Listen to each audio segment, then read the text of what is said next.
Galera, eu estou de volta com a segunda parte dessa série de Chernobyl.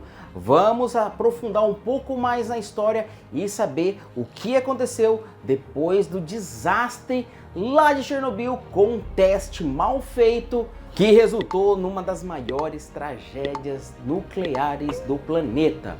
Fique ligado no canal, já se inscreva no canal, deixa seu like e compartilhe nas redes sociais. Eu sou Ricardo Rezende e este é o Obscuro Notícias.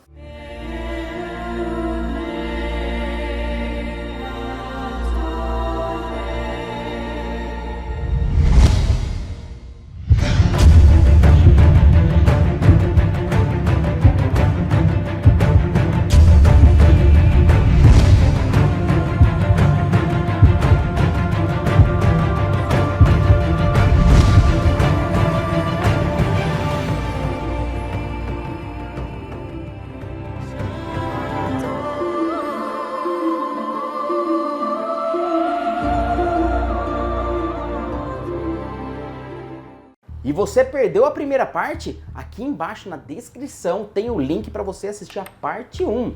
Você está assistindo nesse momento a parte 2 e vamos dar continuidade no momento em que os bombeiros chegam finalmente na usina nuclear de Chernobyl.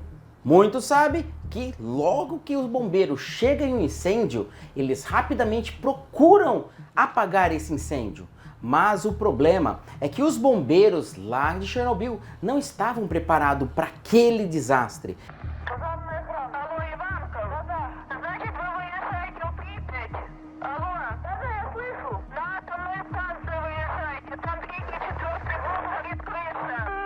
Eles chegaram o mais rápido que eles puderam, já pegaram e começaram a jogar água em cima de todo aquele incêndio que estava acontecendo. O problema é que eles não tinham roupa própria para conter a radiação. E, infelizmente, devo dizer que todos eles morreram dias depois desse incêndio. Para nível de curiosidade, existe um documentário chamado Inside Chernobyl, que é quando as pessoas foram para dentro de Chernobyl fazer esse documentário e mostrar como é que estava muito tempo depois. E até hoje, as roupas desses bombeiros se encontram lá nos hospitais, que eles tiraram rapidamente para ser medicado, estavam todos intoxicados e tudo mais. E aí, com um teste rápido, descobriram que essas roupas estão com 400 vezes mais radiação do que o ser humano pode suportar. E onde esse desastre começa a aumentar ainda mais, do erro do ser humano. Por quê?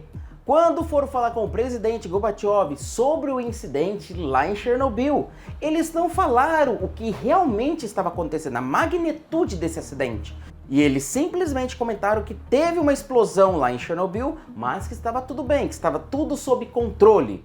E aí, quem está ouvindo do outro lado e que não entende muito do assunto, acaba acreditando na palavra deles, afinal eles estão ali. Aí o desastre ganha uma proporção muito maior.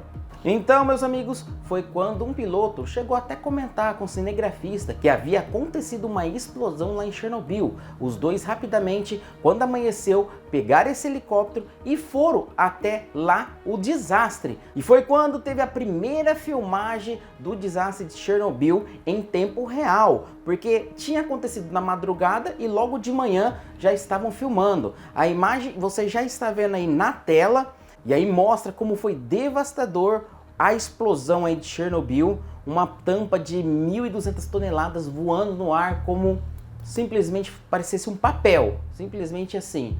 E, por sorte, tanto o piloto quanto o cinegrafista não morreram, pelo menos até quando foi feito o documentário, eles estavam vivos. Supostamente o documentário foi feito em 2006, então a gente não sabe hoje, em 2019, se eles ainda estão vivos. Na época não tinha internet, na época a comunicação era bem mais precária do que é hoje, que aconteceu uma coisa na esquina você já está sabendo. E na época ninguém havia comunicado muito sobre essa explosão, até então eles tinham uma resposta que estava tudo bem. Foi quando que lá da Ucrânia, lá na Suécia, foram detectar a primeiro nível de radiação fora do normal. E aí começaram a perguntar nas usinas mais próximas. E aí todo mundo falando que estava tudo bem, que não tinha acontecido nada, e dias depois a União Soviética resolveu finalmente falar que tinha sim tido uma explosão na usina nuclear de Chernobyl. Iodo 131. Combustível do reator. Ignalina, talvez uns 240 quilômetros daqui. Estão na 4. Não são eles. Que outra fica perto? É Chernobyl, mas não é possível. Fica a 400 quilômetros daqui. Fica muito longe para 8.000 e Roentgen. Já teriam alertado. Foi então que o governo queria saber quais medidas tomar para resolver essa catástrofe. E das pessoas mais inteligentes que eles juntaram para tentar resolver esse problema, a primeira decisão foi que eles pegassem helicópteros, pegassem toneladas e toneladas de areia, sobrevoasse por cima da usina nuclear e começasse a jogar essa areia para tentar abafar.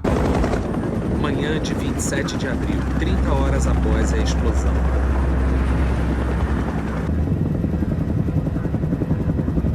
Se eu falar para vocês que tudo deu errado desde o início, eu estaria mentindo. Começou sim a dar certo. A ideia inicialmente era boa, era necessário conter essa radiação. O problema é que lá embaixo o fogo era muito mais quente, mas muito quente mesmo do que eles estavam esperando.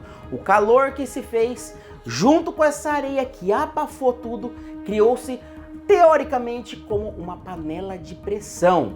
E aí a pressão começou a ser tão grande, que começou a trincar as paredes da usina nuclear, fazendo assim com que a radiação começasse a vazar por outros pontos que ainda não estava vazando.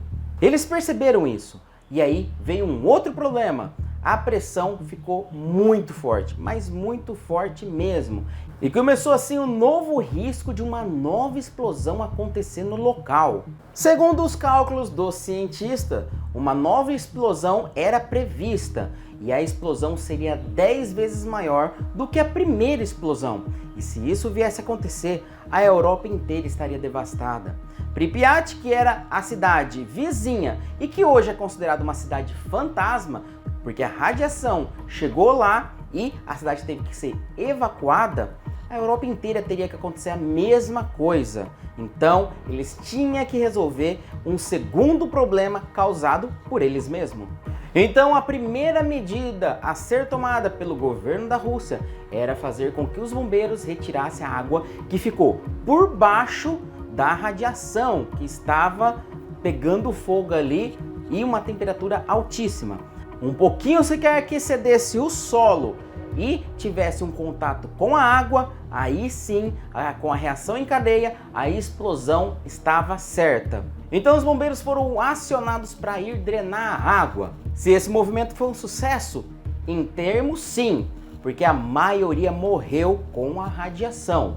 Mas o primeiro passo estava feito. A segunda medida que eles tomaram para tentar conter essa explosão era jogar 2.500 toneladas de chumbo na cratera do reator número 4. A ideia era tentar cessar o máximo possível essa agora areia que estava ajudando nessa panela de pressão, que eles mesmos causaram isso. E aí foi solicitado 600 pilotos para estar fazendo essa manobra. E o que você acha que aconteceu com esses pilotos?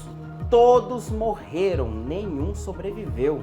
Mas calma, meus amigos, porque vai piorar. Vai piorar, mas devemos ressaltar que no começo, sim, a temperatura começou a diminuir, sim, eles estavam vendo lá nos cálculos que estava dando novamente certo o plano deles, mas foi só por um tempo. De repente, começou a aquecer esse chumbo e esse chumbo começou a ser jogado na atmosfera, fazendo que pessoas em volta começassem a receber doses desse chumbo pelas chuvas, pelos ventos, pelos ares, de todas as maneiras no ar possível.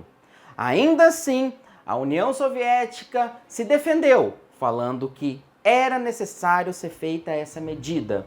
E depois dessas duas medidas terem sido tomadas, o incêndio continuou. O incêndio continuou e o tempo era curto. Eles precisavam chegar em algo que finalmente resolvesse tudo isso. A coisa estava ficando cada vez pior. E no próximo episódio você vai saber quais foram os novos planos, as novas medidas tomadas pelo governo para tentar conter essa suposta nova explosão e tentar diminuir finalmente esse fogo que estava ainda acontecendo lá na usina de Chernobyl. Se está gostando dos nossos vídeos, deixa aquele like, eu quero saber se as séries aqui no canal são bem-vindas. E, claro, compartilhe nas redes sociais, isso ajuda demais o canal a crescer. Ative o sininho de notificações para estar sabendo quando vai ter mais um episódio. Eu espero que vocês tenham gostado. Um forte abraço para todo mundo e até a próxima. Valeu, fui!